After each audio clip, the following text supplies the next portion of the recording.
हो गया। हाँ, चलिए आज बात करते हैं मृदा के प्रकार पर, जो कि हमारा ज्योग्राफी से रिलेटेड है। नहीं, आप लोग यस सर कीजिएगा, ठीक है, नींद ने लगा दीजिए। मृदा के प्रकार, ठीक है। इसमें आपका पहला आता है जलोढ़ मृदा। जलोढ़ मृदा किन किन नदियों से मिलकर बनता है वो जानिए। जलोढ़ मृदा 3 प्रमुख नदियों से मिलकर बनती है। कौन कौन नदी है भाई? 3 प्रमुख नदियां हैं, सिंधु, गंगा, ब्रह्मपुत्र द्वारा लाए गए जलोढ़ मृदा, ठीक है। ये 3 नदियां जो है जलोढ़ मृदा को क्या करती है? बनाती है। क्या करती है? बनाती है। नहीं, उसके बाद आइए, भारत में लगभग 6.4 करोड़ हेक्टेयर क्षेत्र पर जलोढ़ मृदा का क्या है? गठन है, या मतलब पाया जाता है।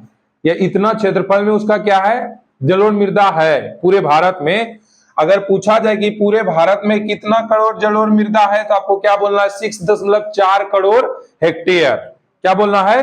6.4 करोड़ हेक्टेयर क्षेत्र पर यह क्या है? फैली हुई है। नहीं, क्षेत्र पर क्या है? फैली हुई है। जलोढ़ मृदा में किसका किसका अनुपात है? तो बालू, सिल्ट एवं मृत्तिका का। तो बालू तो आप लोग खुद जानते हैं, सिल्ट तो आप लोग कंकड़ जानिए रहे, मृत्तिका क्या होता है? जो चमकता है। नहीं, उस दिन बताए थे कि मिट्टी में जो है मृत्तिका जो चमक जैसा नहीं होता है, मिहीन टाइप का लगता नहीं है कि मनी चमक रहा हो, नहीं, चमकता जो है ना वही हो गया मृत्तिका। तो इसमें हो गया क्या क्या? बालू, सिल्ट तो आप लोग जान ही रहे, मृत्तिका भी जान गए कि अनुपात से होता है। इसका रंग, रंग देखिए, अगर पूछा जाए रेंज में कहां से कहां तक रंग होता है, तो आपको बोलना है धुंधुला से लेकर लालिया तक, लालिया तक, ठीक है। धुंधुला से लेकर लालिया तक रेंज में अगर पूछे कि जलोढ़ मृदा का रंग कहां से कहां तक होता है, तो धुंधुला से क्या बोलना है? लालिया तक, ठीक है। और अगर यही पूछा जाए कि जलोढ़ मृदा किस रंग का होता है, तो आपको क्या बोलना है? भूरे रंग का। क्या बोलेंगे? भूरे रंग का, ठीक है। चलिए उसके बाद आइए, जलोढ़ मृदा 2 प्रकार के होते हैं। कितने प्रकार के होते हैं? 2 प्रकार के।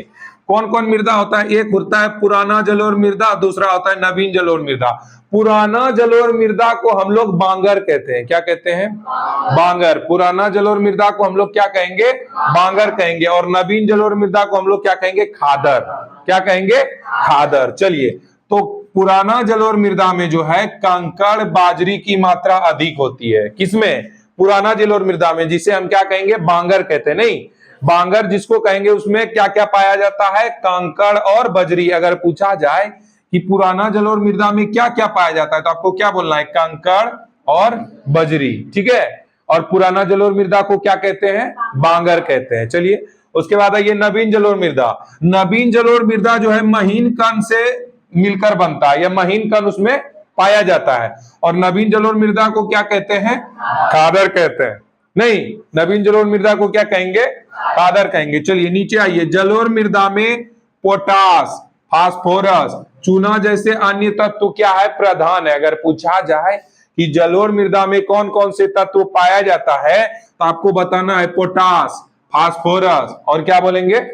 कोई दिक्कत, कोई परेशानी सर? चलिए उसके बाद नीचे आइए, जलोढ़ मृदा में उपजाऊ, मतलब जलोढ़ मृदा में कौन कौन सी फसल उपजाई जाती है। नहीं, तो कौन कौन सी फसल है भाई? गन्ना, चावल, गेहूं, मक्का, दलहन। दलहन समझिए, दलहन जो होता है जिससे हम लोग दाल बनाते हैं। नहीं, दलहन में आप लोग का क्या आ गया? चना आ गया, मसूर, और क्या होता है जी? अरहर, मूंग, मतलब जिसका हम लोग क्या करते हैं? दाल खाते हैं, वो सब क्या हो गया? दलहन। क्या हो गया? दलहन, ठीक है। इस मिट्टी पर अधिक उपजाऊ, मतलब अधिक उपजाऊ होने के लिए इस पर कौन सी कृषि की जाती है? गहन कृषि की जाती है। नहीं, गहन कृषि की मतलब आप लोग समझते हैं मिट्टी को गूंदना। मिट्टी को ज्यादा होता नहीं है, मिट्टी को ज्यादा मतलब जोतना होता नहीं है कि ज्यादा जोतेंगे तो उसमें ज्यादा उपजाऊ होगा। तो ज्यादा गूंदना मिट्टी को ही क्या कहते हैं? गहन कृषि। क्या कहते हैं? गहन कृषि। तो कोई दिक्कत? चलिए जलोढ़ मृदा समझे। उसको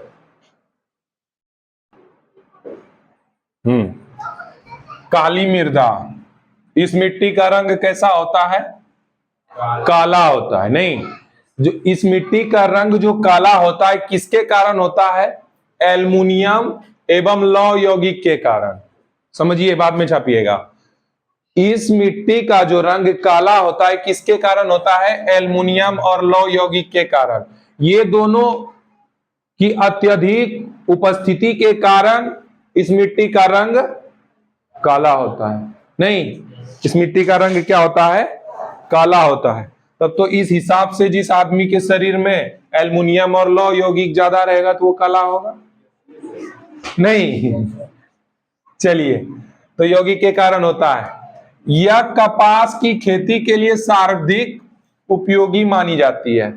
यह मिट्टी स्पेशल कपास की खेती के लिए सर्वाधिक मानी जाती है, सर्वाधिक उपयोगी मानी जाती है। कपास समझते हैं ना, रुई, रुई की खेती के लिए यह क्या होती है? सर्वाधिक मानी जाती है। कौन मिट्टी? काली मिट्टी, जिस कारण इसे काली कपास मृदा के नाम से भी जानी जाती है। ये मृदा किस नाम से भी जानी जाती है? काली कपास मृदा के नाम से भी जानी जाती है। ठीक है, यह मृदा भारत में लगभग 6.4 करोड़ हेक्टेयर भूमि पर फैली है। कितनी भूमि पर फैली है?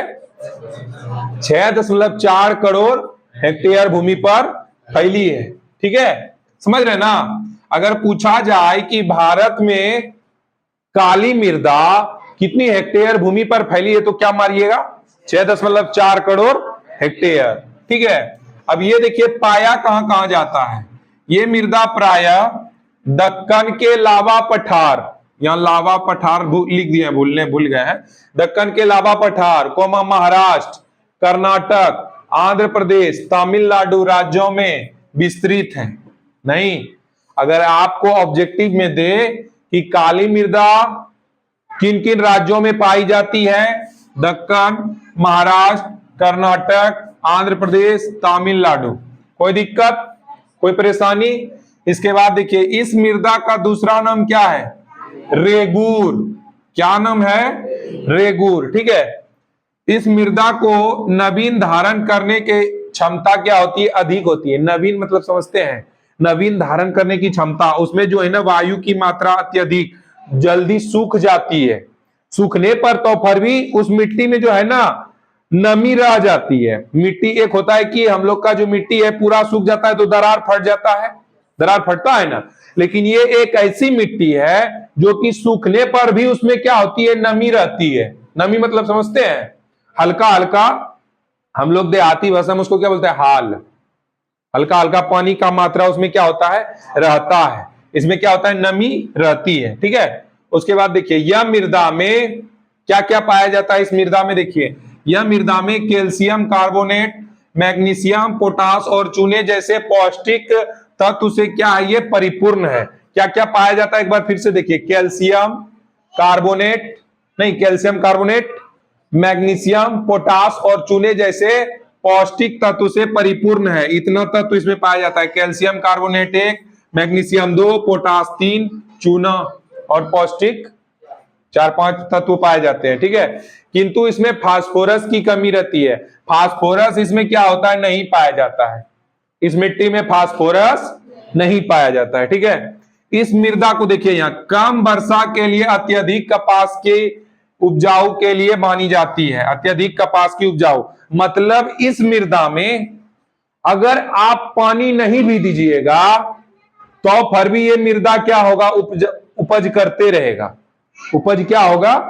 करते रहेगा, क्योंकि इसमें कम मात्रा में पानी लगता है। नहीं, अत्यधिक मात्रा में जरूरत नहीं है, बहुत कम मात्रा में, कम वर्षा के लिए अत्यधिक कपास के लिए उपजाऊ है ये मृदा। ठीक है, अब देखिए, अब ये कह नहीं सकते कि सिर्फ सर खाली इसमें कपासे उपजा सकते हैं, लेकिन ज्यादातर इस मृदा में जो है ना कपास की ही खेती की जाती है। नहीं, ज्यादातर इस मृदा में अगर 100% में बोला जाए, 100% में कितना परसेंट मृदा में उपजाऊ होती है? तो 90% जो है ये मृदा कपास के लिए ही उपजाऊ है। ठीक है, कपास के लिए ही क्या है, उपजाऊ है। 10% जो बचता है आपका, 10% इसमें क्या क्या अतिरिक्त मृदा में, कपास के अतिरिक्त इस मृदा में गन्ना, प्याज, गेहूं एवं फलों की खेती की जाती है। नहीं, ये नहीं कह सकते कि 100%, लेकिन ज्यादा से ज्यादा जो है कपास से इसमें उपजाऊ होता है इस मृदा के लिए। ठीक है, 100% में 90% मान लीजिए कि कपास उपजाऊ होता होगा, और 10% क्या होता है, गन्ना, प्याज, गेहूं, फलों की जैसी इस मृदा में क्या होती है, खेती की जाती है। हाँ या ना? तो एक बार फिर से समझिए, इस मिट्टी का रंग कैसा होता है, किसके कारण काला होता है, एल्युमिनियम और लौह यौगिक के कारण। क्लियर? उसके बाद यह कपास की खेती के लिए सर्वाधिक मानी जाती है, ज्यादातर इस मृदा में कपास की खेती की जाती है। नहीं, उसके बाद यह मृदा 6.4 करोड़ हेक्टेयर भूमि पर क्या है, फैली हुई है। यह मृदा कहां कहां, दक्कन के पठार, महाराष्ट्र, कर्नाटक, आंध्र प्रदेश, तमिलनाडु राज्यों में विस्तृत है। क्लियर? इस मृदा का दूसरा नाम रेगूर है। इस मृदा में नवीन धारण करने की क्षमता क्या होती है, अत्यधिक होती है। नवीन धारण मतलब समझ रहे हैं, नमी उसमें रह जाती है, नमी नहीं जाता है मिट्टी का। यह मृदा में कैल्शियम कार्बोनेट, कैल्शियम, पोटास और चूने जैसे पौष्टिक परिपूर्ण है ये तत्वों से। इस मृदा को कम वर्षा के लिए, अत्यधिक कपास के लिए उपजाऊ मानी जाती है। मतलब वर्षा अगर नहीं भी होगा तो फिर भी उस मृदा पर कपास की खेती की जा सकती है। नहीं, कपास के अतिरिक्त मृदा, मतलब कपास, ये नहीं कि सिर्फ कपास है, कपास के अतिरिक्त भी इस मृदा पे कौन कौन सी खेती की जाती है, गन्ना, ये प्याज, गेहूं एवं फलों की जैसी खेती की जाती है। नहीं, अभी हम लोग के इधर बारिश नहीं पड़ रहा है, तो हम लोग के इधर का काली मृदा हम लोग के इधर नहीं है क्या? अगर काली मृदा रहता तो हम लोग उस पर क्या करते, सिर्फ कपास उपजाऊ करते। लेकिन हम लोग के इधर कौन मृदा है बताइए? तो हम लोग जो खेती करते हैं, हम लोग को इधर जलोढ़ मृदा है। हम लोग धान भी उपज करते हैं, गेहूं भी उपज करते हैं, दलहन भी उपज करते हैं, सब चीज उपज करते हैं ना जी, सब चीज उपज करते हैं। गन्ना भी उपजाते हैं, अभी छोड़ दिया है भले गन्ना। तो हम लोग के इधर कौन मृदा है, जलोढ़ मृदा है। कौन मृदा है, जलोढ़ मृदा। अगर हम लोग के इधर काली मृदा रहता, हम लोग खाली क्या उपजाते हैं, कपास, रुई उपजाते। रुई करो सूतर बनेती है और पहनती है ना। तो चलिए, 2 मृदा पढ़े नहीं,